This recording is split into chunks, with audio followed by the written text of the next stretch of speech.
Hello and welcome back to the studio. I'm Caroline and today I want to talk to you about shading with pencils when you're drawing. In behind me, my cats Bilbo and Ember are having a little lick fest. Aren't they cute? Anyway, let's get started. So I have two cameras set up here. I have one facing me and I have one right here that is my overhead camera. And so I'll alternate back and forth so you can have different views throughout the video. So to begin with, when you're drawing with pencil, pencils are basically graphite, which is what's the lead is made out of inside your pencil, encased in a wooden tube, a stick basically, so you can hold them. And you can actually get solid graphite pencils too that don't have any wood at all. They're kind of nice as well. But essentially you're using graphite, and graphite comes in different quality. Oh, there, the cats are really getting annoyed now. So I have a set here. I'll just hold it up under the camera. This is a drawing set. 12 premium sketching and drawing pencils. These ones were on sale for 10 bucks. And I've put them in order in the package so you can see that. There we go. You can just see there's a HB right here, an H, 2H, 4H, 3H. And then going this direction, there's a B, 2B, 3B, 4B, 5B, 6B, and an 8B pencil. Pencils come in all different types. HB is also known as number 2 pencil. So when you're working on your math in school, you're probably using a number 2 pencil. And it's called number 2 because it's right in the center of the whole range of pencils that you can get. And so there's HB. And then on either side you have H pencils and B pencils. H stands for hardness, and I'm not sure why, but B stands for softness. So the further you go with the higher the number before the H, the harder your lead is. So a 2H or 1H or 2H is still pretty close to being an HB, but the further you go this way, it becomes very hard lead.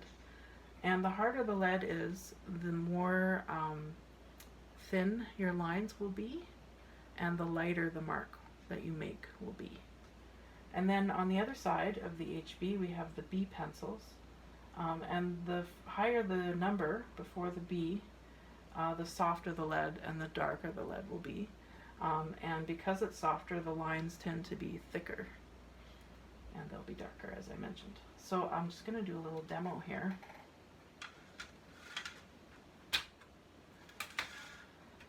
So starting with my HB, let's see, make sure this is all visible here. Okay, I'm just going to draw a line.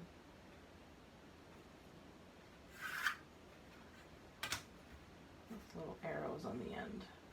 I'm not sure what the highest number is, maybe a 12, something like that. So right here in the middle we've got our HB, or the number 2 pencil. And when you're shading or drawing lines, it looks like this.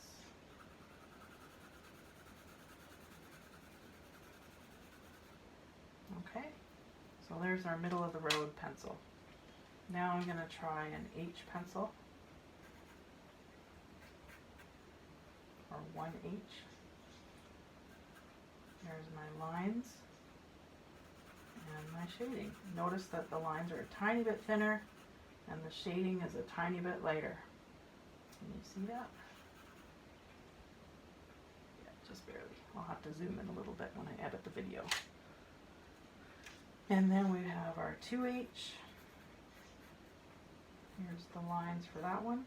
Now you can really start to see they're getting thinner. And again, it's lighter. And, oh, these are out of order. 3H. Oh, it's even lighter when I write.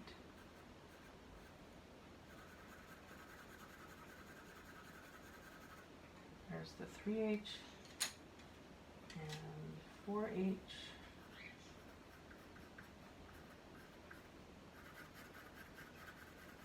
And when you get really into high up in the H numbers, it is very light indeed. And you can have a lot of control and subtlety of your shading if you're using a very light pencil. So there's the H's. Let's shift over to the B side now. So next to the HB we have a 1B, or just B pencil.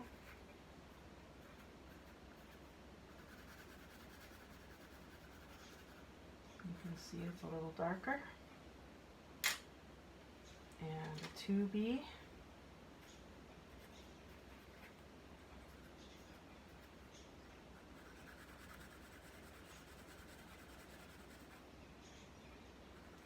So the differences are pretty subtle, but they are there. Here's a 3B. I can really feel it now when I'm using it, how much softer these leads are.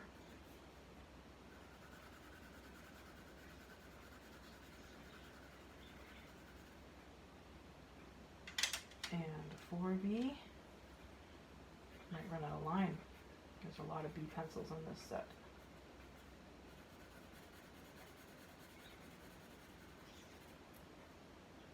And 5B. Oh, you can really see it now, it's getting soft. There we go. And 6B. I'm using roughly the same pressure every time. You can see it getting darker and softer. And here's the 8B. That's really dark and really soft. And there we go, 8B. So now you can really see the gradient from 4H all the way up to 8B is quite a big change. But the ones in between, one at a time, the differences are subtle. So that's how that works. In the kits that I've sent out to my SAEC students, there's only 4 pencils. You have a 2B and a 4B, and you have an HB, or just a regular number 2 pencil, and you have a 2H. In my experience, if you're just a beginner and you're learning how to draw, that's all you really need to get started, because you can get enough of a range with just those 4 pencils to be effective. So that's why there's only 4 in your kit. But if you really want to expand your shading capabilities, I recommend that you go out and get yourself one of these pencil kits.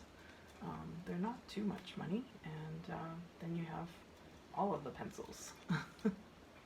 Okay, next part of this demo, I want to show you how to shade. So I'm just going to use the ones that are in our kit for this part. So first thing to talk about is paper.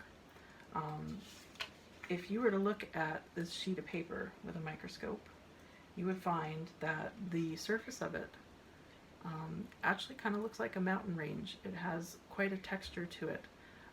They call that the tooth of the paper. And the way it works is, as you drag the lead of your pencil across the paper, the texture or the teeth or the tooth of that paper scrapes little particles of graphite off of your pencil, off the graphite lead, and leaves a mark. And the more pressure that you use as you're making your mark or doing your shading, the more that texture of the paper gets compressed. So what you want to avoid is pressing really, really hard, because if you shade really, really hard and press really deeply into that tooth, it's permanently damaged. And even if you were to erase that area, you would still have sort of like a bruise in the paper, and it won't accept the graphite lead in the same way, because the texture isn't there to scrape it from the pencil as well. So when you're shading, what I recommend, when you have a drawing to start with, you usually want to start with a lighter pencil. So in this case we would reach for our 2H pencil. And you can shade in two ways. I'm going to move this up a bit here. You can hold your pencil as if you're going to write with it and shade with the tip. And I recommend that when you're shading, you move your pencil softly and in little circular motions. And just use it lightly and build up layers gradually of shading. If you go really hard right away, like if you push really hard right away, you're going to crush the tooth of the paper and create that flattened, bruised section that I talked about just now. So you don't want to do that. You're much better off to build up gradually. Now when you're using the tip, it's a very small surface area that you're working with. So it gives you a lot of accuracy, especially if you're working on tiny little details, tiny little shaded areas. But it doesn't cover a lot of area quickly, so it requires patience. And sometimes it can leave little scratchy marks like this. Now this is what you want to avoid, is you don't want to be shading back and forth like this. Not unless that is the texture you want to achieve. For example, in a rainstorm or something, that could be the direction of the rain that's falling. But generally speaking, you want your shading to be smooth and not have this scratchy texture. That's why I suggest doing the circular motion rather than back and forth like this. Sometimes it means that you have to manipulate your paper around so you can get a better angle on it. But so long as you can keep your hand moving in a circular way, that works quite well. The other thing you can do is if you turn your hand up like this and you lay your pencil across it and then grasp it, then you can flip your hand over and you can work with the side of your pencil like this. At the moment I'm picking up textures from my drawing board, which isn't really what we want. Let's see what I can do about that. Another sheet of paper under there. There we go. Better. Okay, now I'm not getting a rubbing of the drawing board. Okay, so once again you want to move in little circular motions, but you can cover a lot more area this way because you're using a larger area of the pencil lead. And again, you can turn your paper around to get a different angle on it as you're doing those circular motions. As you're working towards getting your drawing having a full range of light and shadow, you would gradually work your way up to a darker pencil. I always recommend starting with the lightest pencil, in this case the 2H, because you can establish all of your shadows lightly, and then you can go back in gradually and add more and more shading into the darker areas until you have them as dark as you want them. Most people, when they're first starting drawing, they will err on the side of shading too lightly, and if you were to hold the drawing up and look at it from across the room, you almost can't see much anymore because it's just so light. There isn't enough contrast for you to be able to see the drawing from a distance. And that's a good test to know whether you have done enough shading and beefed up the contrast enough, is put your drawing across the room from you and have a look at it and ask yourself, are the darkest areas as dark as I can get them? Are they as dark as my reference, my photo reference shows? Or can I beef those up some more? So what I would suggest is that you gradually work your way up to darker pencils. So now I have an HB in my hand, shading in little circles. I'm still getting a bit of texture there, but oh well. And you can see it's already starting to get dark, but because I'm not pushing really hard on the surface of the paper is still accepting more and more layers of graphite, so that's good. This is just copy paper, and that's pretty smooth stuff. When you're working in a sketchbook or on good drawing paper, it'll have more of a texture, and so it's more able to accept layers of graphite and more abuse. Basically, you can beat that paper up with your pencils a little more and get a really full range of light to dark, whereas the copy paper has a bit of a limitation there because it's super smooth.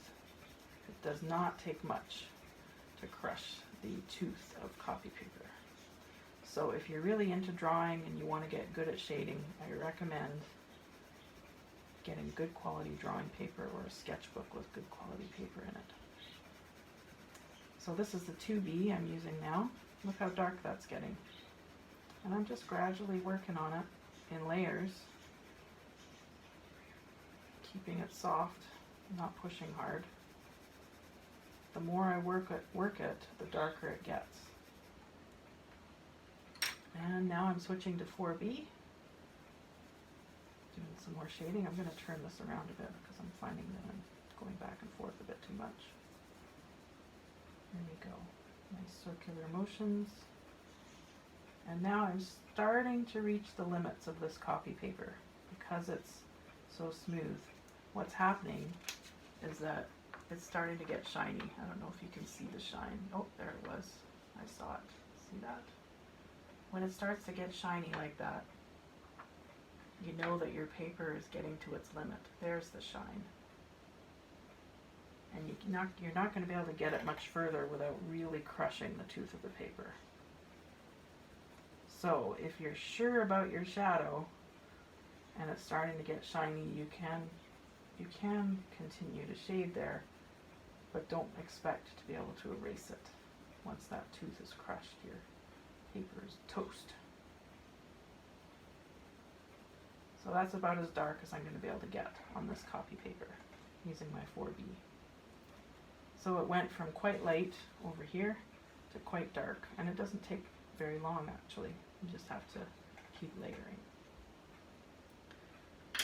So if you were to apply these ideas to a drawing, for example, in my previous video, I worked on a demo of a portrait of our English teacher, Kevin Monkman.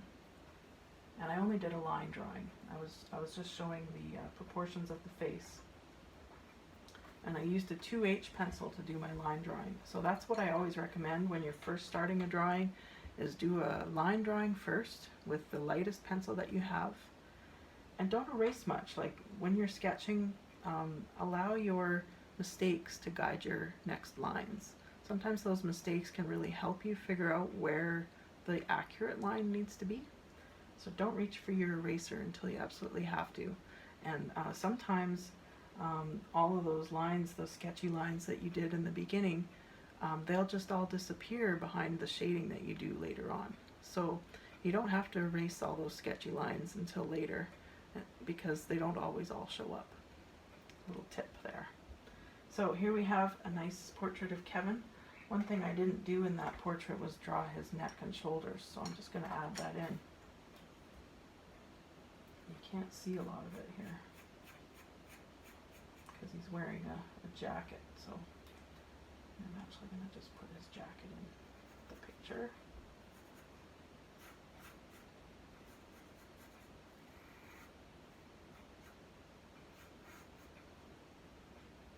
Yeah, that's good enough.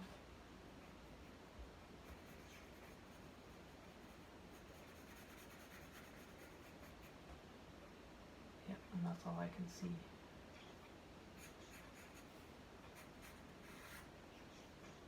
Just some folds and stuff from his hoodie, I guess. There we go. And there. And there. Okay, so I'm not seeing a lot of his neck. So what I want to do, I'll put an image that I'll show you what I'm looking at here in the video.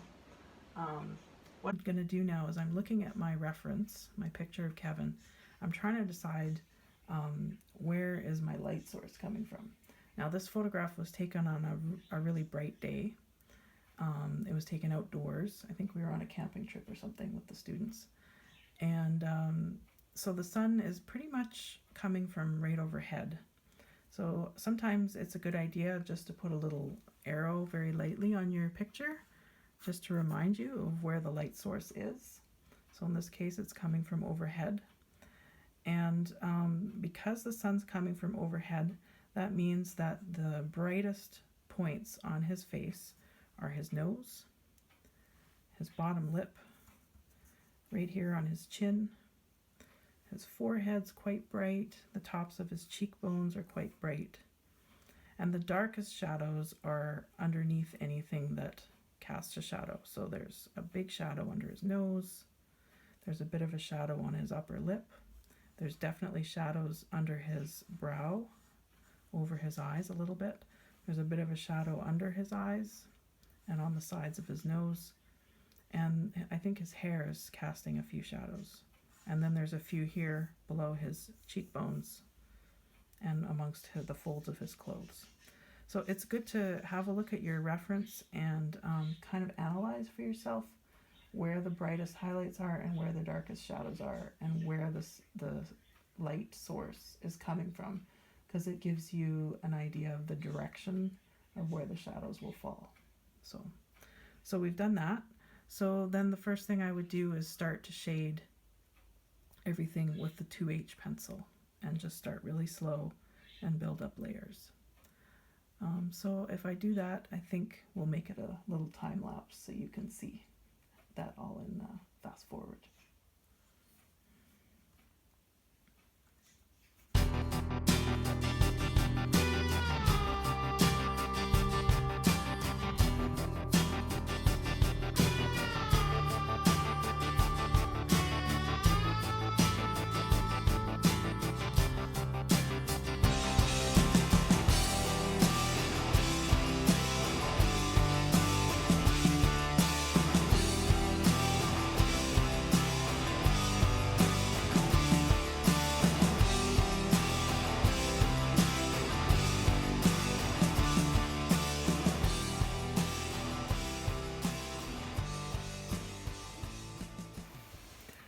So it would take me forever to shade this face.